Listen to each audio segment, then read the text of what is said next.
News 25 is brought to you by Dr. George Leeks, Pahrumps optometrist since 1990, offering full spectrum eye care for children and adults. Call today, 727-8300. News is also brought to you by J.K. Nelson Law. Call 727-9900 today for your free consultation. If you need a lawyer, you need Nelson.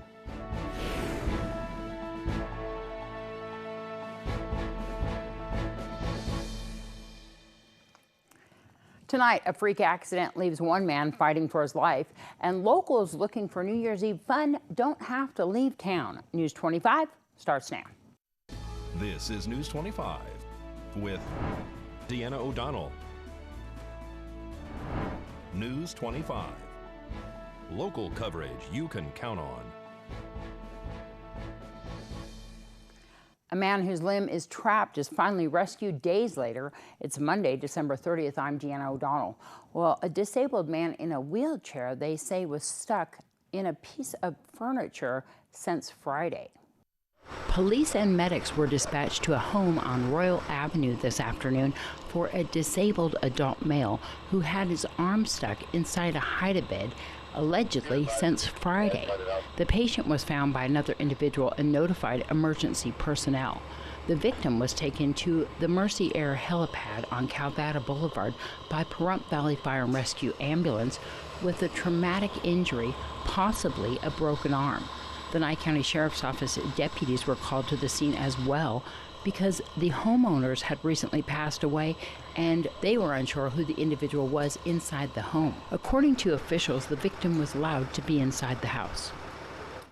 And several vehicles were damaged Saturday night on Highway 160 in Mountain Springs after sliding on what Nevada Highway Patrol reported as black ice on the roadway. No injuries were reported at the time of the crash. The highway was shut down for a period of time. The Nevada Department of Transportation said that they were unable to get the salting equipment on the highway in time to treat that ice. Travelers were rerouted to Highway 95 as a result. Well, Pahrump Valley Fire and Rescue and Nye County Sheriff's Office deputies responded to a crash off the highway early Sunday morning. Emergency responders were dispatched to the area of Highway 372 and Linda Street early Sunday morning, approximately 12:30, for a single vehicle accident. The orange compact car was in the ditch next to the highway. The driver declined to be transported to local medical facilities. How the accident occurred is under the investigation of Nevada Highway Patrol. And another accident over the weekend. 2 people were transported by Pahrump Valley Fire and Rescue medics Sunday afternoon following a single vehicle crash on Fritz Lane. The female driver told police she blacked out while driving. Her car then went off the roadway, ran through a fence and into several large metal fence posts before stopping atop a large rock in the yard. Police say that neither drugs nor alcohol appear to be a factor in the crash. A woman who was reportedly a family member of the driver arrived at the crash scene and was nearly arrested for breaching the scene, interfering with medics, and disobeying commands. That woman later apologized to officers and was compliant. Neighbors on Fritz Lane got together soon after the crash and repaired the fence as much as they could for the 2 properties that were affected. And around the same time on Sunday, police and medics were called to another crash, this one on Irene Street. Nye County Sheriff's Office deputies and Pahrump Valley Fire and Rescue responded to a single vehicle crash on West Irene Street. A heavy-duty pickup truck went off the roadway and crashed into a concrete block wall, destroying a 25-foot section of the wall. The driver declined medical attention at the scene. There were also reportedly children inside the vehicle at the time of the crash that were taken to a home following the accident. Deputies responded to that home and were able to check the children for any injuries. Deputies reported no injuries at this time. The Nye County Sheriff's Office is investigating. Well, the Nye County Board of Commissioners has unanimously approved a bill that makes changes to a portion of the county code that relates to prostitution. Commission Chair John Koenig says the major rewrite of the code has been in the works for nearly 2 years. The changes affect the chapter that provides for the licensing and regulation of prostitution in Nye County, including provisions that help protect public health and the welfare of the residents of the county. One of the more noticeable changes is in wording. Instead of being referred to as a prostitute, the women will now be called courtesans. Other changes make minor tweaks to the language used in regulating the brothels in Nye County, and commissioners have decided to completely remove a requirement commonly referred to as the lockdown policy.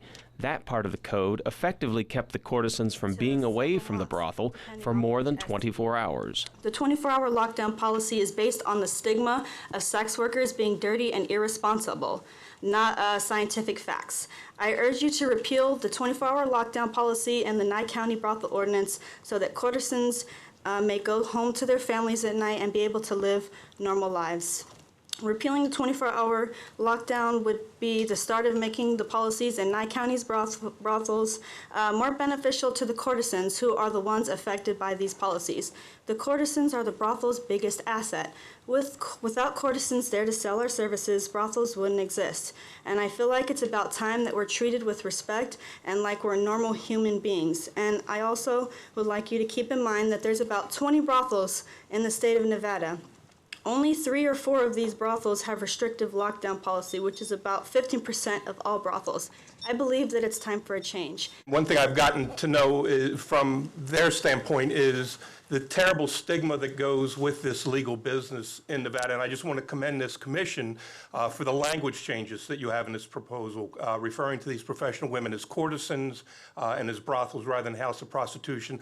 I don't know that you really fully appreciate how much that means to the women in this industry, so I want to thank you. Thank you. Thank you very much. After a bit of discussion and agreeing to a few additional changes to the code, the commissioners voted 5-0 to amend and approve the bill. The code changes affecting prostitution and the brothels in Nye County take effect January 6th. For News 25, I'm Brad Francis. Thanks, Brad. And more news, including your JAMA report, after this break. You're watching KPVM News 25. Local coverage you can count on. Welcome back. Well, a new study is looking at how pharmacists may be able to help people reduce the number of medications they're taking. Seth Trigger of the Journal of American Medical Association takes a closer look at the so-called de-prescribed trial. Older adults are commonly prescribed medications more likely to lead to adverse events because of their age. But discontinuing the drugs can be difficult for a number of reasons. Patients may have been on them a long time and the drugs appear to be working. They may have been started by another provider, or because of limited time at each visit. An intervention initiated by another member of the healthcare team, the pharmacist, may help overcome this inertia. This week, JAMA is publishing a clinical trial, the de-prescribed trial, that assesses the effectiveness of a pharmacist-led intervention designed to reduce inappropriate prescribing. De-prescribing is reducing the dose of a necessary medication or discontinuing an unnecessary medication, particularly ones that have potential for harm. Researchers recruited 69 community pharmacies in Quebec into the trial.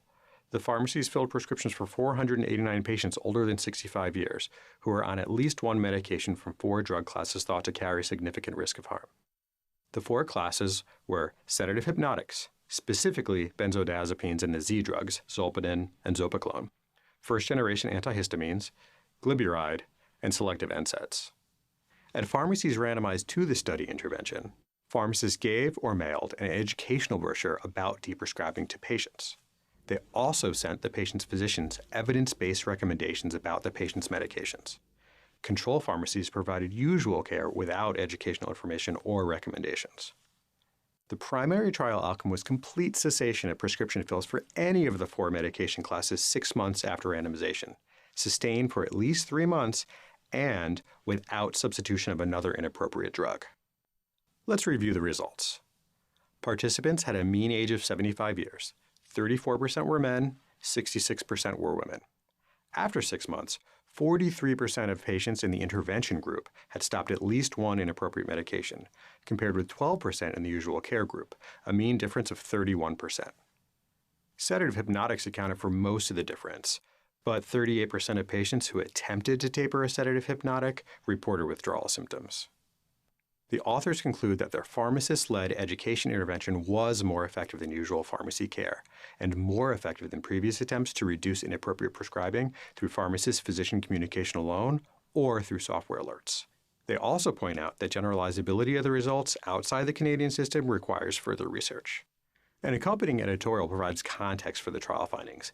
emphasizing that involvement of both patients and physicians may have made it more likely that the inertia that commonly thwarts deprescribing in older adults was overcome.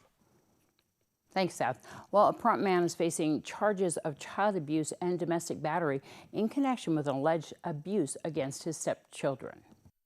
Anthony Somerville is under arrest and facing 2 charges of child abuse or neglect and 1 charge of domestic battery by strangulation. A school resource officer was called to J.G. Johnson Elementary School for a report of child abuse. Somerville's 6-year-old stepdaughter told the officer that her stepfather yelled at her, then smacked her in the face after he became angry when she and her older sister were running late for school. The little girl went on to say Somerville put both hands around her neck and she was unable to breathe. Her 10-year-old sister witnessed the incident and told the resource officer Somerville had grabbed her sister by the neck, alleging she could hear and see her sister gasp for air. Deputies located Somerville a short time later and took him into custody. He was booked into the Nye County Detention Center without incident. News 25 will return right after this break. This segment of the news is brought to you by Mountain West Lawyers, Nye County's injury attorneys. Don't get bullied by insurance companies. Call Jason Ernest and bully them back at 775-727-9500.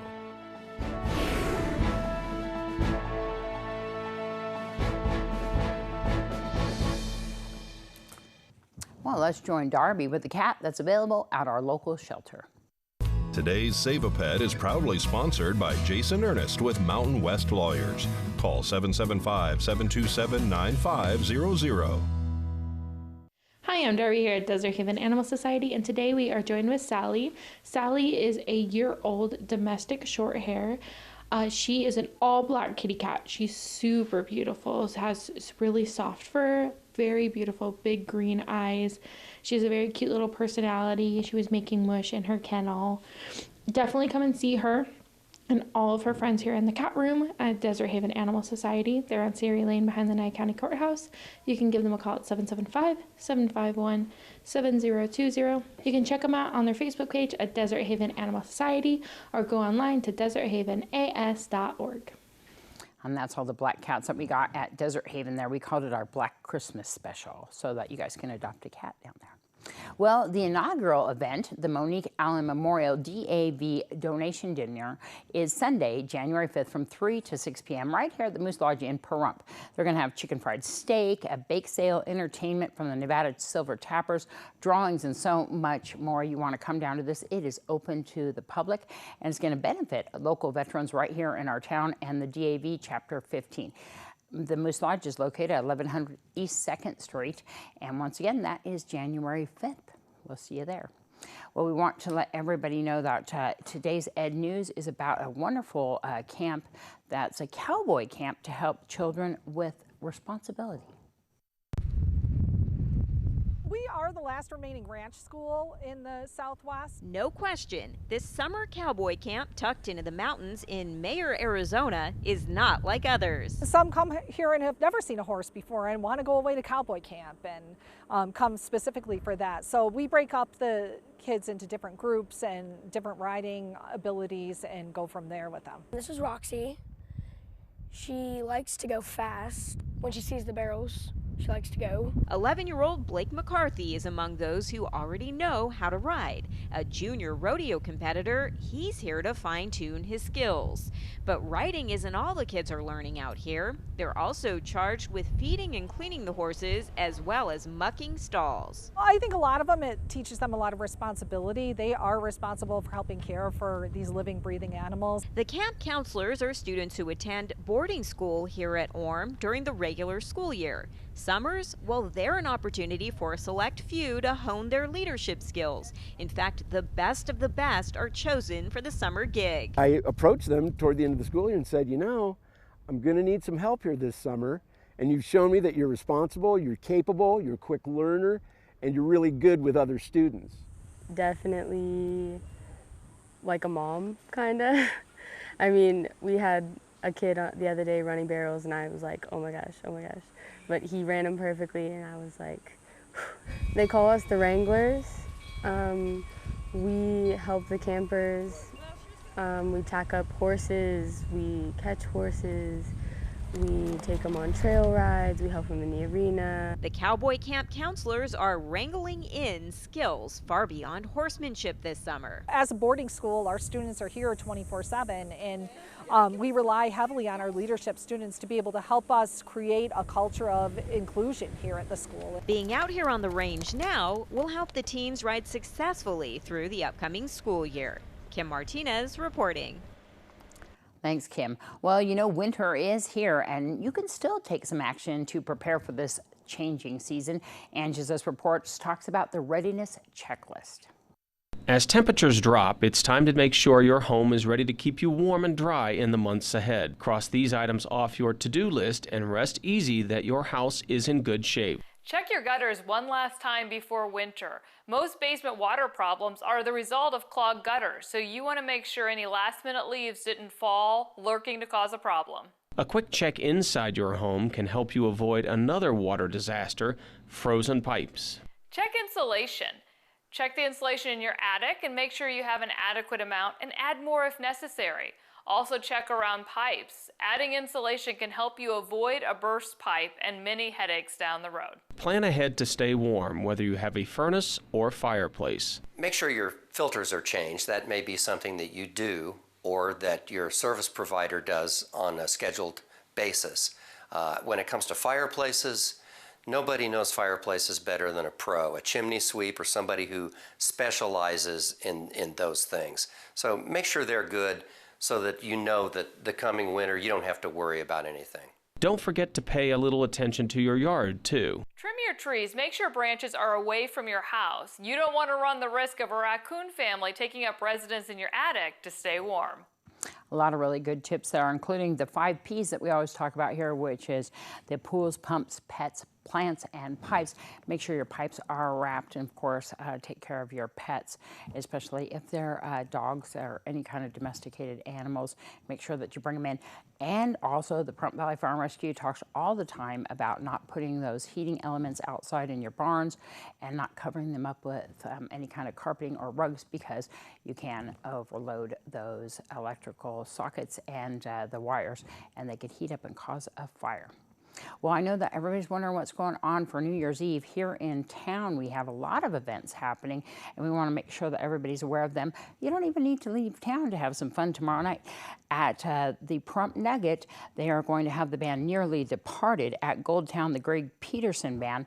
Lakeside Rockin' Horse. These bands start from 8 p.m. until midnight, and so you can go down there and have lots of fun. This is something that they have been doing since last year, where the bands are playing all the way up until we ring in the new year. So thanks so much to the 3 Golden Gaming properties down there. And of course, the Pahrump Nugget and the Golden Gaming properties has some deals going on as well for the incoming new year. We'll look at those. We'll see what that. So we also have the Poorhouse. We're going to have Lynn Peterson and Tommy Deering is going to be down there. And there's your New Year's Eve cash giveaways for the Golden Gaming properties. They have all sorts of deals with the cash winners. And of course, the Poorhouse, like I said, Lynn Peterson and Tommy Deering is going to be down there. The Hub has a special event as well. Vince Neal's Tatuado Wildside is going to be bringing in the new year with their 2020 party. Music with John Michael Ferrari and their band from 6 to 8 p.m. And from 9 until midnight, they have the Rum Runners, DJ and KJ Pepper J to follow to bring in the new year. They're located at 2101 East Game Bird Road. Of course, there's all sorts of other establishments here in town. And the Bearded Lady right there on Highway 372 has just opened up. You have Arnie's Bar and Saddle West. So lots of events, all, you know, New Year's Eve. Go out and have lots of fun. And remember that if you are drinking, please designate a driver. And of course, you can also give Integrity Taxi a phone call. That's 751-1111. And they will give you a ride. The Nye County Sheriff's Office always offers free rides on New Year's Eve. Give them a call, 751-7000, and they will take you home, because we want to make sure everybody gets home safely tomorrow. So definitely arrange that ride ahead of time. and have a wonderful New Year's Eve. We will be here tomorrow night for New Year's Eve for our news, and on New Year's Day, of course, we'll be taking that off so that our employees can enjoy their holiday off.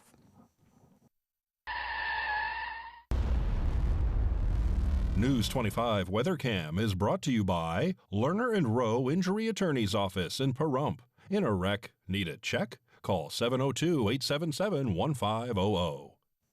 Well, let's see what it looked like earlier today on that Lerner and Rowe WeatherCam. Beautiful.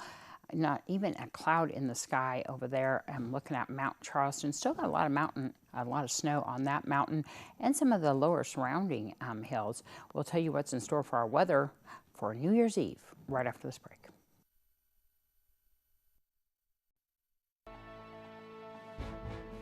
News 25 weather is brought to you by Dairy Council of Nevada.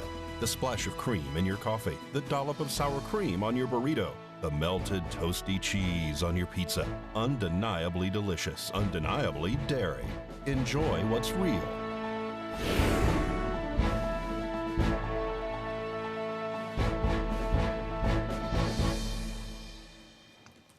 All right, in our surrounding areas, Las Vegas high today 53, low tonight 39. Death Valley high today 65, low tonight 47. Amargosa 55, 36. Beatty 50, 33. Goldfield 37, 22. Tonopah beating everybody out at 37, 20. Carson City 43, high today at a low of 26. Fallon 44, 25. And Fernley 44, 27 tonight is your low. Here in Pahrump, partly cloudy skies with a high of 51, winds out of the south at 5 miles per hour, humidity 43%, and sunrise 6:54 this morning. Tonight we're looking at a low of 35 with the winds out of the east-northeast at 5 miles per hour, humidity up there at 60%, sunset 4:38. And your 7-day forecast shows tomorrow night with clear skies with your high tomorrow at 54, low of 33. And the first day of the year there, Wednesday, some clouds in the sky, high of 55, low of 37. Thursday, 59, 37 with partly cloudy skies going through Friday, 59, 39. And Saturday coming up there to 62 as your high, 41 is your low. And Sunday, 61, 38. Monday, 55 is your high, 35 as your low. Well, that's going to wrap up this edition of News 25. I'm Deanna O'Donnell. From all of us here at KPVM-TV and Ace Country Radio, have a great night. We'll see you back here tomorrow.